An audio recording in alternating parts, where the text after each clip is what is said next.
In this episode of the M&A Guy Podcast, we're going to be joined by not only a best-selling author, but an impact-driven leader, Michael G. Dash. Michael, thanks for being on with us. How are you? I'm fantastic. Thanks, Brian. Looking forward to it. So my understanding is, you successfully exited your multi-million-dollar staffing business, and then you went on to chase the high and find, what that activated life and lifestyle would look like for you. I'm assuming that's what encouraged you to write your book. Does that sound right? No, but I love how you put that together, though. But it's not actually what happened. Tell us what. Yeah, I mean, I've been chasing the high my whole life, starting at 10 years old when I made my first bet. And the whole chasing the high theme, which was the title of my book, was a journey through addiction, entrepreneurship, my legal battles, and then how I came out the other side. So, I had the pleasure of having that uncle who introduced me to gambling at 10 years old, and I won my first bet, and I was hooked then. And I had money at 10 years old because my father was an entrepreneur. So I grew up the son of an entrepreneur. He had me working in his stores since I was 8 years old. And so I'd get $20 here, $20 there. And that's how I was able to make this bet. And then I was continued betting 11, 12, 13, 14, 15, all the way up till, we were in high school and I had a checkbook and none of my friends did. And I would go over to my friend's house with the checkbook when we were playing acey-deucey and cards, and they would all be mad at me because I could out gamble them all. And that led to hundreds of thousands of dollars in losses and a gambling addiction that I've been clean for 17 years. So actually the title of the book is just a journey, like my whole life after gambling. It was business, chasing every deal, chasing every dollar, chasing every woman at one point, just chasing and to hit those extreme highs. And what ended up happening a lot of the times is you come down and you hit those really low lows. Yes. Yeah.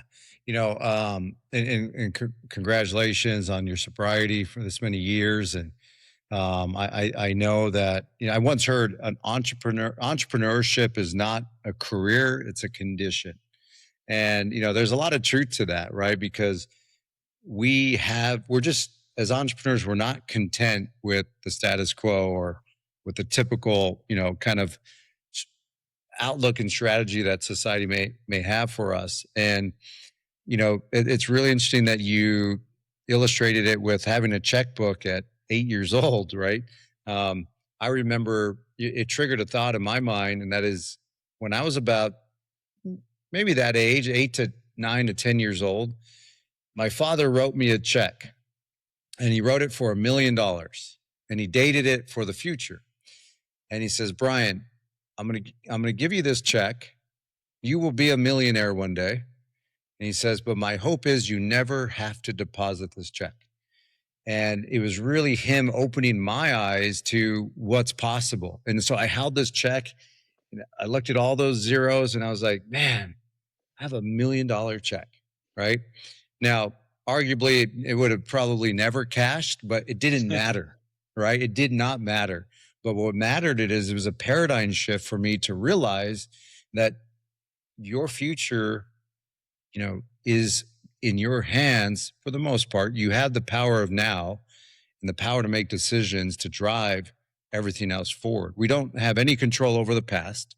The past has happened, right? And so looking forward, anything is possible. So as long as we're disciplined, we're repetitive, right? And we're keeping ourselves accountable to whatever it is where our goals are, what our mind is set on. And I think that's really, really cool to hear your story because it triggered, and I'm sure it's triggering thoughts for listeners here.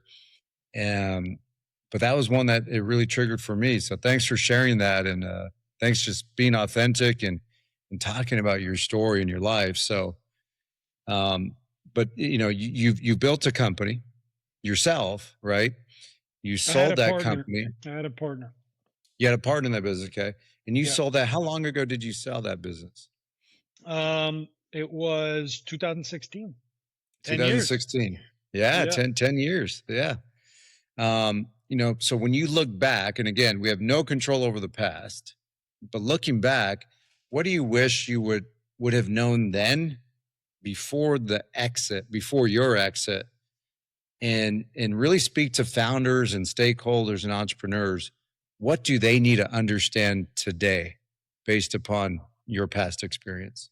Yeah, well, I think my message will probably be a little bit different than others that are on your podcast, I imagine, because I was involved in a legal battle with my ex business partner Okay. while I was running the company. So, we built together this staffing and recruiting company. We had 4 offices and about 40 employees. We were doing about 5.5 million in revenue at its peak, and then we were just butting heads. And I wasn't in a space where I was personally growing at the time. I was very much in my ego. I had all the clients, so I thought, I'm carrying the business. She built all the operations, so she thought she was, and she came up with the name of the company. So she was very attached to all that. And we were just like both very immature from a Mm, business and communication standpoint. It didn't matter what our age was, right? And right. so since I wasn't growing and I wasn't using these tools, our offices were right next to each other. We would go weeks without speaking to each other. We would like Wow. send messages through our employees to each other. It was very toxic. So I ended up buying her out for 1.35 million. I paid her 1 million up front, and then I owed her 350K, and basically she opened up a competing company and took 9 of my 15 employees in India, because we had an office in India. So I had an office in Okay. Salt Lake City, Utah, Idaho, New York City, and India. And she was able to, go around our contract because, contracts in the U.S., they're not applicable for overseas. And I was of the notion that she violated the contract. Technically, she didn't, but ethically, and I was all my emotions and my feelings, and I had people surrounding me, like who were like, "Don't you dare let her screw you over." Mm, And so that would be one message from entrepreneurs to entrepreneurs exiting and just running their businesses and founders is like, make sure if you're taking advice, you're taking it from the right people. And usually your family, they're not the right people the unless family they're is going to in. be, yeah, Yeah, they're going to be too they're close. It's going to be too emotional driven responses. completely biased to you.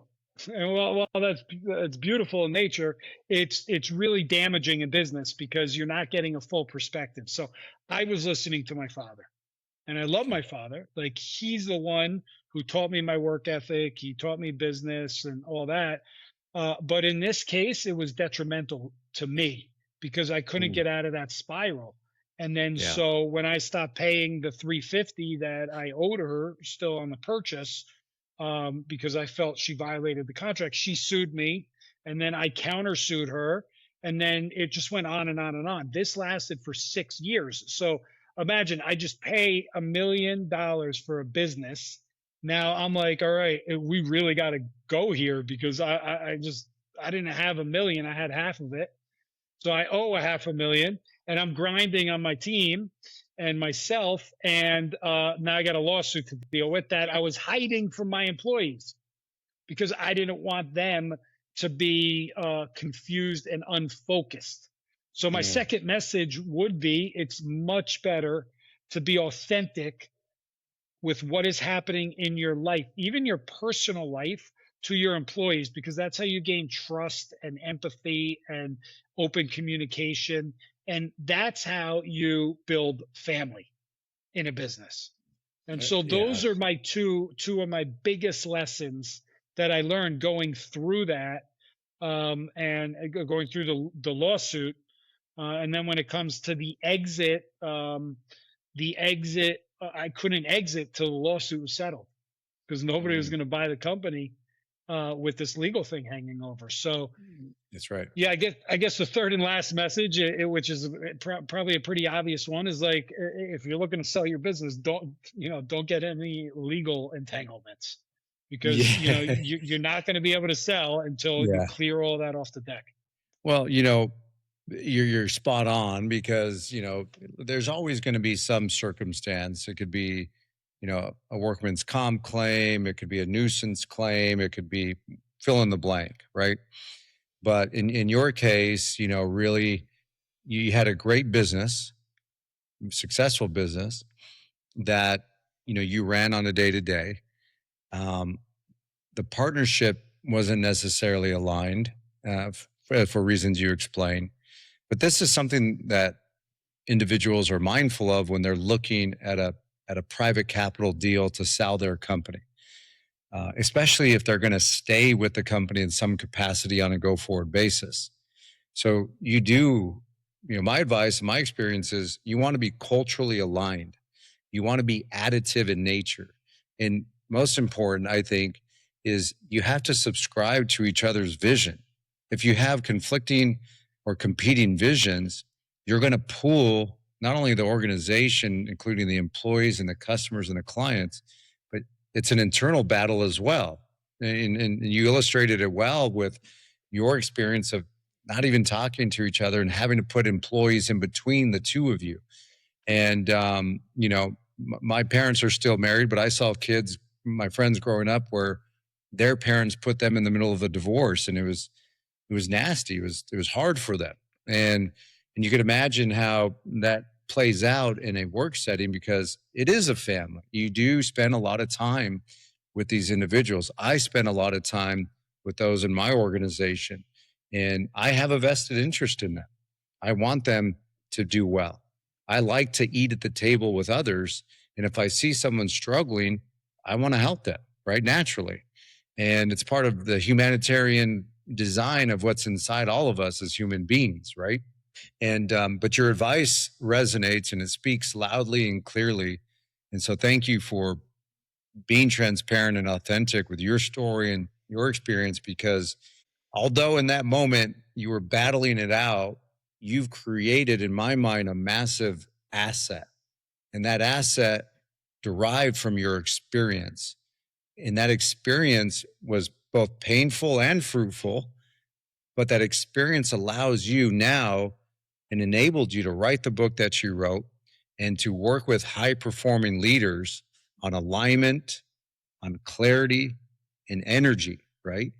And so these are three important elements that you're teaching on. And I would imagine that a lot of that came from your life experience, through the years. So with that framed, I mean, how do you personally today, right? How do you personally align, um, you know, business performance? And then how do you align that with a capital event such as like a partial exit or a full exit? How do you align those two? Yeah, it's a great question. Can I challenge you to re-ask that question 100%. So, in you know, just a different manner? yeah. So Yeah. you today, and we'll cut that piece out. So I'll kind of Okay. tag it. We'll edit, splice that up.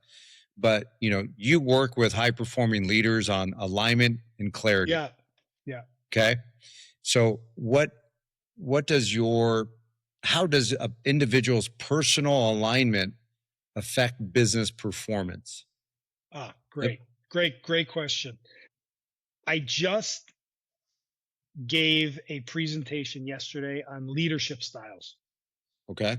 and to our Impact Accelerator group, which you're a part of, so you know a little bit about.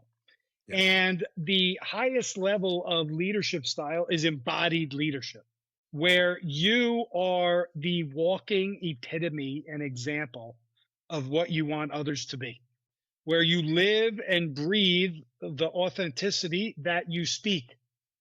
It's very easy for somebody to tell their employees and to speak about how you want them acting within the business structure and everything, and then a lot of times what I've seen is that person who's leading the company and speaking these things and professing these things is then out drinking five Jack Daniels, and turning into a different person. Yes. right? Not Yes. embodied leadership. Embodied leadership is you're the same person when you're at the bar, right?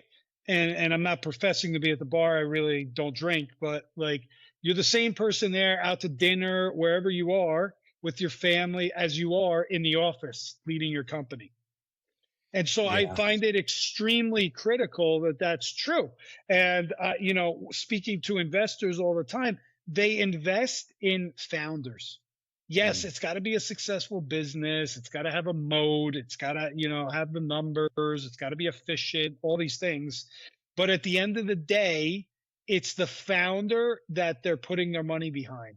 Unless the person's completely exiting, which most of the time they're staying. I mean, you know this better than me, but most of the time they're staying for 1 to 3 years, usually locked in a transition period of some sort. So they're hiring you actually, right? They're buying you out, but they're Right. hiring you. And you have to be an embodied leader or one of the other leadership styles, engaging leader, efficient leader, empowering leader. But if you're a disassociated leader, if you're a resentful leader, then you're going to be found out. It's going to be found out real quickly because you're not going to align most of the time with um, with the buyer's ethics or with your own employees. And I imagine a lot of, at least in my experience, the buyer interviewed all my key employees before they bought. Yes. Yeah. No, you're exactly right. In due diligence process, fatigue is real and it can set in for a founder, um, which really, in that can raise some red flags, because a founder typically is really in the weeds of the business, typically, not always, but typically. And getting them out of the weeds and working on the business, not in the business. You hear this said so many times, but it's true. It's 100% true. But leadership is really what helps shape and form culture, in my experience. And to your point, I mean, you could lead by example, you could lead by preaching and teaching and sharing. But if we're not walking the walk, you're going to be found out. And I think I have 4 kids, and I'll tell you, they humble me every single day. They humble me every single day. And but in doing that, it's they humble me because, you know, I want them to know that they could always speak to me with whatever it's on their mind or on their hearts. But no one's going to want to approach you and speak to you, or specifically me, if if I'm overly volatile, right? If you see Brian today, my goal is to be the same Brian tomorrow, right? I might have more energy tomorrow. I might be sick tomorrow, but I want to be the same Brian Franco. And that consistency is something that has really contributed to my success, because people can know what they could count on when they are interacting with me day in and day out. And it's important that when you think about what you described, that alignment really helps remove question marks. That alignment helps avoid the noise that can occur in a company, right? In any relationship. I mean, we're speaking in the context of business, but this applies to any relationship, family, friends, relationships, you name it. But we see it all the time, and it surfaces in that due diligence process. That's for sure. Yeah, 100%. Yeah. So I have one more question for you, and I want to ask you for some parting advice in a moment. But what we could all agree is that, and you talked about this earlier. You had someone come in the organization to establish systems and SOPs to create scale in your company, right? But I'm here to tell you and everyone else, and you already know this, but systems create value, enterprise value specifically. And depending on those systems and depending on what you implemented, those certainly help contribute to that success into that enhanced valuation when it comes time, for the inevitable exit, as we call it. But my question for you is, what are the most important systems that founders need to install if they want to eventually or inevitably exit their companies? I What have you personally, found? I personally believe a system and a culture of documentation is super important.